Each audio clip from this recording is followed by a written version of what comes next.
wind makes its own sound, so does the water.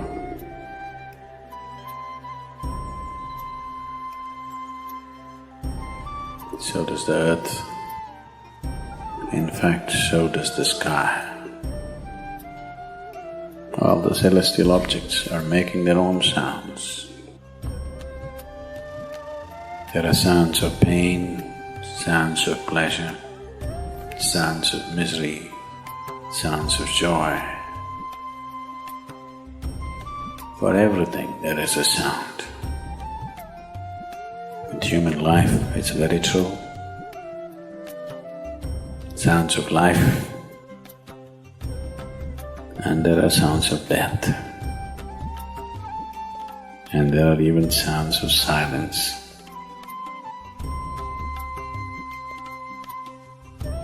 So this complex amalgamation of sounds, different kinds of sounds,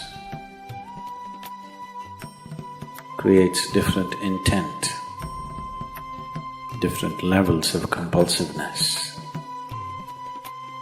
different levels of bondage, and different possibilities of entanglement.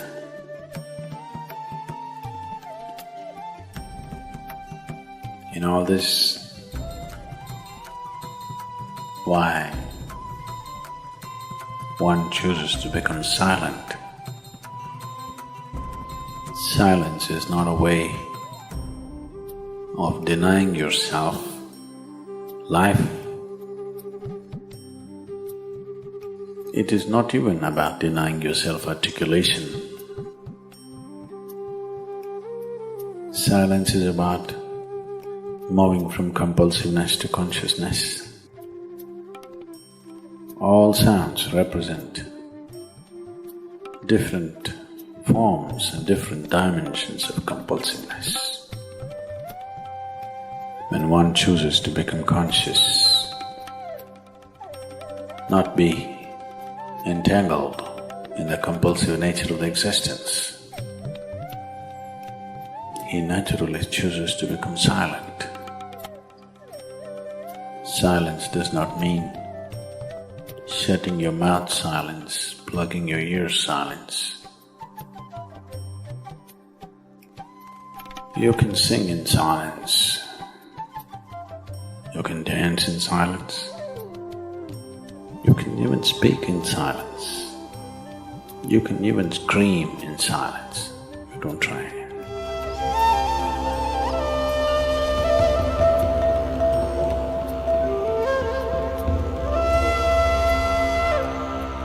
That does not mean when everybody is silent you scream. That is not screaming in silence.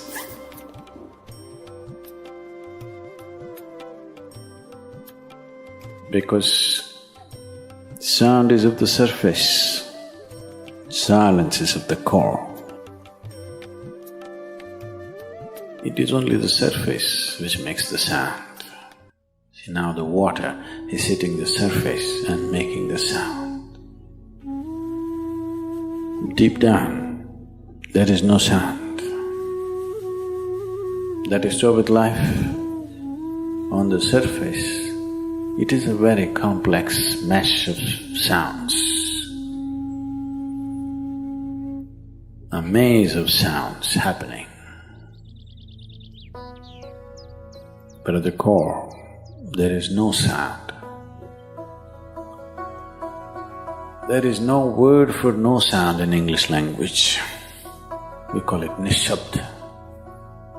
That means absence of sound, a total absence of sound. Absence of sound means absence of reverberation. Absence of reverberation means absence of life. Absence of life means absence of creation. Absence of creation means absence of the Creator too. So a space which is beyond creation and Creator, a dimension which is beyond life and death, that is what is being referred to as silence or nishabd.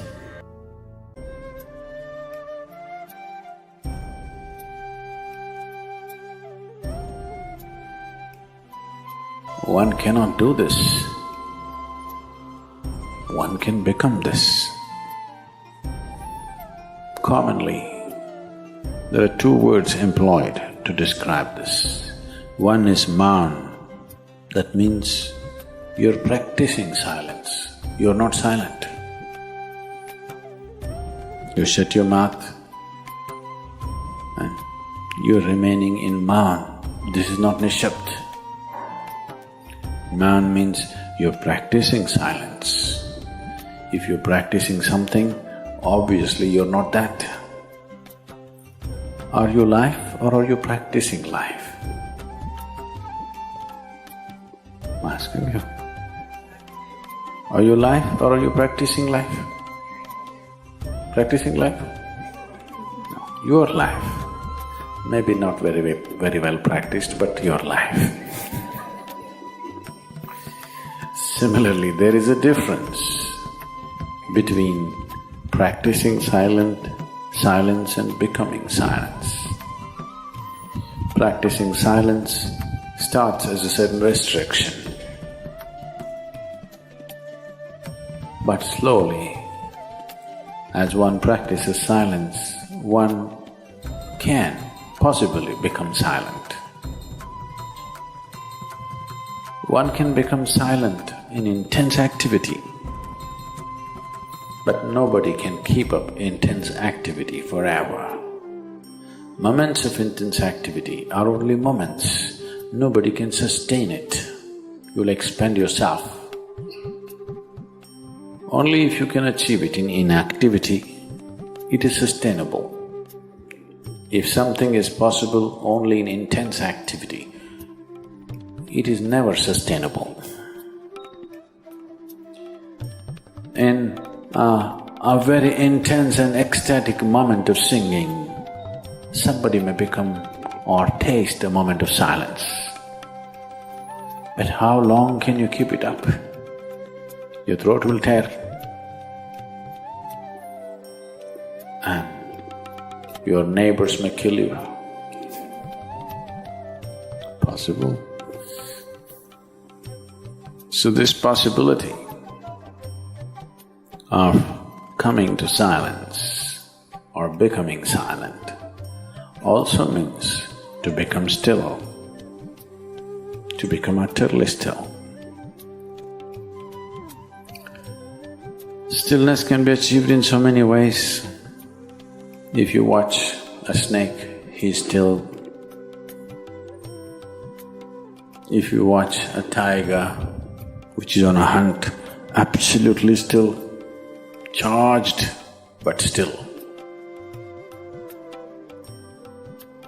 These are all different dimensions of stillness practiced for survival.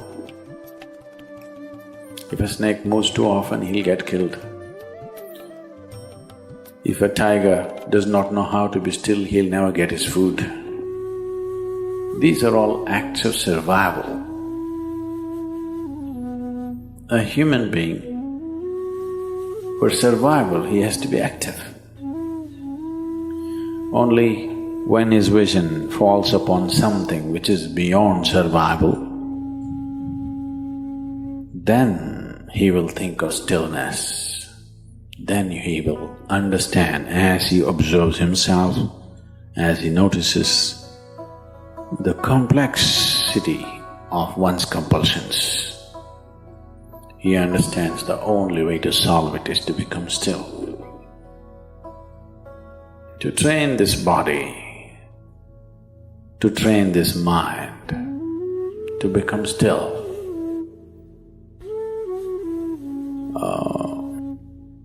takes some effort. If one is simply blissed out, he will become still. But otherwise one has to work. Bit by bit, one has to work to bring this body to absolute stillness. Most people cannot hold their body in one place for any length of time. They're all the time in moment.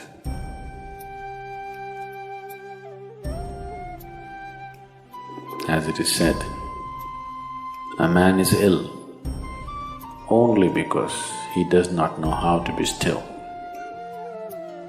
Because in stillness, you're in touch with a dimension way beyond creation. Once one is in touch with that, there is no such thing as illness. If I sit here and the body rots and falls down, still there is no illness, it's just there.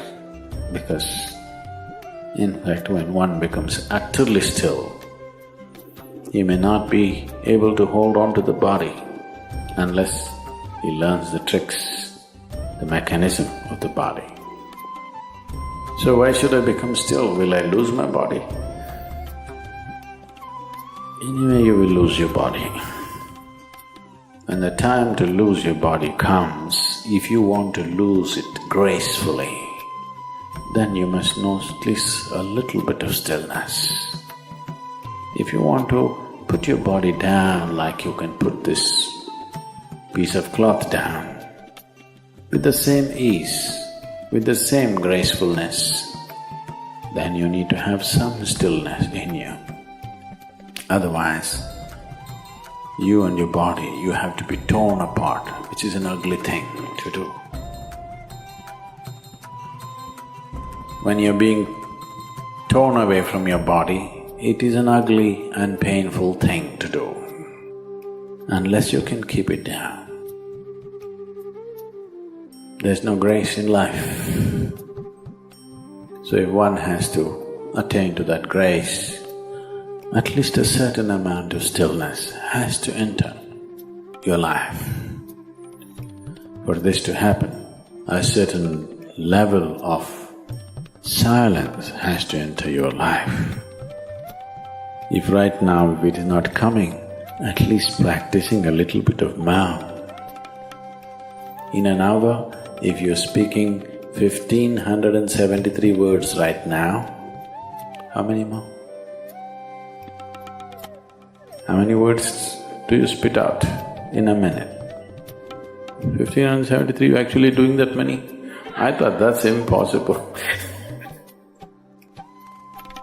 Okay, I believe you.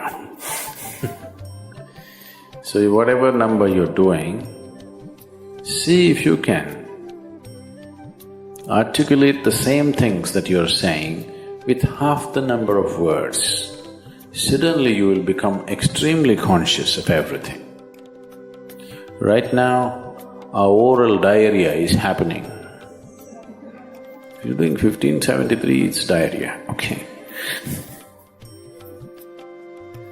Now, if you have to hold back half the words and still say the same things, now you have to be very conscious, otherwise you cannot say it. Just try this and see. Tomorrow, one day. In an hour, normally what number of words you utter, make it half. Don't curtail your activity, still say the same things. But with half the words, how wonderful the whole world will feel, you know.